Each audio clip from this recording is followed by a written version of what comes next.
उसी गांव में राजू और माटू नाम के दो शराबी रहते थे। वे पूरा दिन गांव में शराब पीकर घूमते रहते और सबको तंग करते। सभी गांव वाले उनसे बहुत दुखी थे। माटू भाई, आज मेरी तनख्वाह मिली है, आज तो इंग्लिश दारू पियेंगे। क्या सच कहते हो भाई? आज तो मजा ही आ जाएगा। पर जल्दी चलो, शराब के ठेके पर शाम हो चुकी है। लौटते हुए कहीं रात हो गई तो उस खंडहर के पास से निकलना होगा। मुझे तो बहुत डर लगता है। चल फट्टू, आज हम इंग्लिश दारू पीकर शहंशाह बन जाएंगे। कोई भी भूत और चुड़ैल हमारा कुछ नहीं बिगाड़ पाएंगे। फिर वे दोनों शराब पीने के लिए शराब के अड्डे की ओर निकल जाते हैं। शराब पीते पीते उन्हें रात हो जाती है और वे खूब नशे में हो जाते हैं। वे झूमते झूमते अपने घर की ओर वापस आने लगते हैं। आते आते वो खंडहर के पास पहुंच जाते हैं। माटू भाई, बुला भूत को, आज तेरा भाई भूत से लड़ाई करेगा। हाँ राजू भाई, मैं भी लड़ूंगा भूत से। मेरे से बड़ा कोई योद्धा नहीं दुनिया में पूरी। फिर वे दोनों नशे में आवाजें लगाने लगते हैं। भूत भूत, कहाँ है बे भूत? निकल बाहर खंडहर से, कर हमसे मुकाबला। भाई, लगता है भूत डर गया हमसे। तभी खंडहर में से कुछ डरावनी आवाजें आने लगती हैं।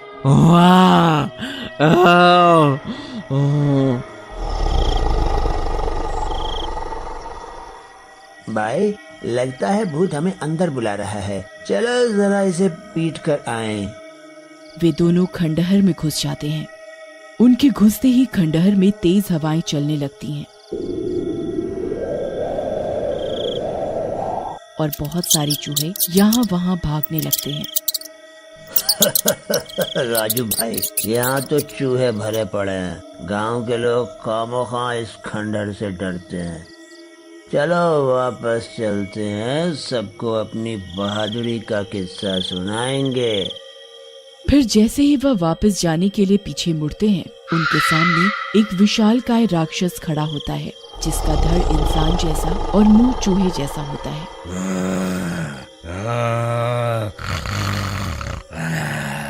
उसको देखते ही दोनों का नशा उतर जाता है। वे दोनों कांपने लगते हैं और हाथ जोड़कर खड़े हो जाते हैं। हाँ, तो कौन लड़ना चाहता है तुम दोनों में से मुझसे? बाहर से बहुत चुनौतियां दे रहे थे ना, आओ करो मेरा मुकाबला।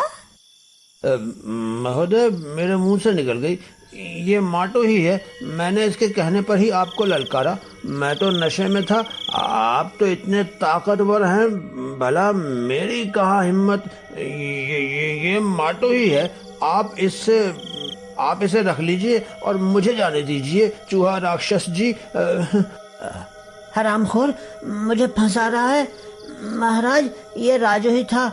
मैं तो इससे पहले ही कह रहा था कि रात होने पर यहाँ से नहीं जाएंगे, पर ये नहीं माना। आप इसे रख लीजिए और मुझे जाने दीजिए, चूहा राक्षस जी। शराब के नशे में योद्धा बन रहे थे। चलो, मैं तुम दोनों को जाने दूंगा, पर मेरी एक शर्त है। शर्त? कैसी शर्त राक्षस जी? मैंने बहुत दिनों से किसी इंसान का स्वाद नहीं चखा। तुम दोनों थोड़ा थोड़ा खून मुझे पिला दो अपने हाथ या पैर से, बस फिर मैं तुम्हें जाने दूंगा। राजू भाई, लगता है ये हमें मूर्ख बना रहा है। हम इसे अपना हाथ देंगे खून पीने के लिए तो ये हमारा हाथ ही खा जाएगा। हम भूत कभी झूठ नहीं बोलते, मैं बस थोड़ा सा काटूंगा। फिर वे दोनों अपना अपना हाथ उसके आगे करते हैं डरते हुए, और वह भूतिया चूहा दोनों के हाथ से थोड़ा थोड़ा खून पीता है और उन्हें जाने के लिए कहता है। वो खंडहर से बाहर निकल जाते हैं। मूर्ख शराबी दोनों, इन्हें पता ही नहीं लगा कि मैंने इनके हाथ पर काट कर अपना हंता वायरस इनके अंदर छोड़ दिया है। अब ये भी चूहा बन जाएंगे और इनकी मदद से मैं पूरे गांव में अपना हंता वायरस फैला दूंगा। वे दोनों भी घर पहुंचकर नशे में होने की वजह से सो जाते हैं। फिर सुबह होने पर मैं तो तंग आ गई हूँ। पूरा दिन शराब पीता है, रात भर सोता है, घर वालों की कोई चिंता नहीं है। हे ईश्वर, कैसा पति दिया है मुझे, क्या पाप हुआ था मुझसे। फिर वह राजू के कमरे में जाती है और वहाँ का नजारा देख उसके पैरों के नीचे से जमीन खिसक जाती है। राजू एक बड़ा सा चूहा जैसा बन गया होता है। वह जमीन पर अपने पैर और हाथ के सहारे बैठा हुआ अनाज खा रहा होता है। उसके शरीर पर चूहे जैसे बाल निकल जाते हैं, आगे के 2 दांत लंबे हो जाते हैं, आंखें एकदम लाल और नाक चूहे जैसी लंबी हो जाती है। राजू रानी को देख तुरंत झपटकर उसे काट लेता है। रानी की चीख निकलती है। उसकी चीख सुन आसपास के पड़ोसी तुरंत उसके घर की ओर भागते हैं। राजू लोगों को आता देख चूहे की तरह छत पर बने टांड में घुस जाता है। लोग देखते हैं, रानी जमीन पर पड़ी होती है और उसके पैर से खून निकल रहा होता है। अरे दैया, ये क्या हो गया रानी को? इसके पैर से तो खून निकल रहा है बहन, मैं थोड़ा नजदीक जाकर देखती हूँ। मुझे लगता है इसे किसी सांप या जंगली जानवर ने काट लिया है। चलो इसे तुरंत अस्पताल लेकर चलते हैं। जैसे ही वह उसे उठाने के लिए आगे बढ़ते हैं, रानी भी चूहे में बदलने लग जाती है। यह देखकर सब डर जाते हैं और वहाँ से भाग निकलते हैं। भागते वक्त वे राजू का घर बाहर से बंद कर देते हैं। हंता वायरस से एक और शिकार बन गया है अब मेरे मालिक का। अब मैं पूरे गांव को हंता वायरस से चूहा बना दूंगा। उधर माटू की पत्नी की आंख खुलती है तो वह देखती है उसका पति भी चूहा राक्षस बन गया होता है, पर वह समझदारी से शोरगुल न करते हुए उसे कमरे में बंद कर बाहर निकल जाती है। बाहर आकर उसे राजू और उसकी पत्नी के बारे में पता चलता है। वो सबसे कहती है, हम सबको समझदारी से काम लेना होगा। मेरा माटू भी एक भूतिया राक्षस जैसा बन गया है, पर वो बहुत आलसी है, इसीलिए अभी तक सो रहा है।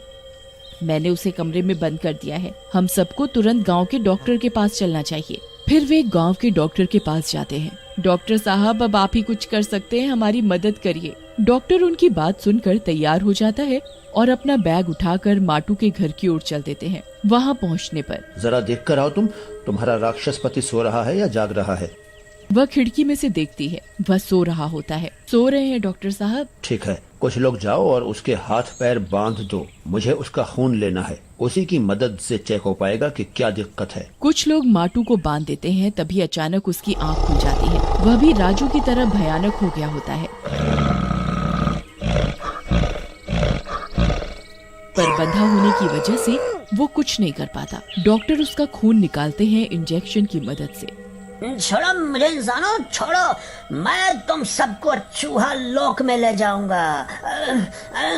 छोड़ दे मुझे पागल डॉक्टर, मैं सबसे पहले तुझे ही शिकार बनाऊंगा। तेरी खैर नहीं है डॉक्टर। फिर डॉक्टर माइक्रोस्कोप के नीचे उसके खून की जांच करते हैं और पाते हैं कि उसके खून में हंता वायरस के जीवाणु मौजूद हैं जो सिर्फ चूहों में पाए जाते हैं। इसके अंदर एक खतरनाक वायरस है जिससे ये एक चूहा राक्षस बन गया है। ये जिसको भी काटेगा वो ऐसा ही बन जाएगा। क्या इसका कोई इलाज नहीं है? इसका एंटीडोट वैक्सीन मेरे क्लिनिक में है, मैं जल्दी से लेकर आता हूँ।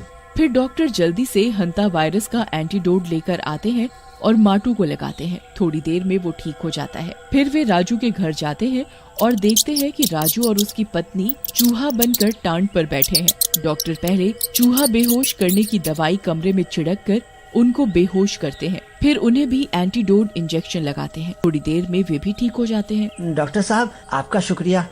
जी, आपने हमारी और हमारे गांव वालों की जान बचाई। फिर वे उन्हें उस रात की घटना बताते हैं। हमें इस बीमारी की जड़ यानी खंडहर में छिपे मेन चूहा राक्षस को मारना होगा, नहीं तो वो किसी अन्य गांव वाले को भी शिकार बना सकता है। फिर वे सब टैंकर भरकर एंटीडोट ले जाते हैं और पाइप की मदद से पूरे खंडहर पर छिड़क देते हैं। वहाँ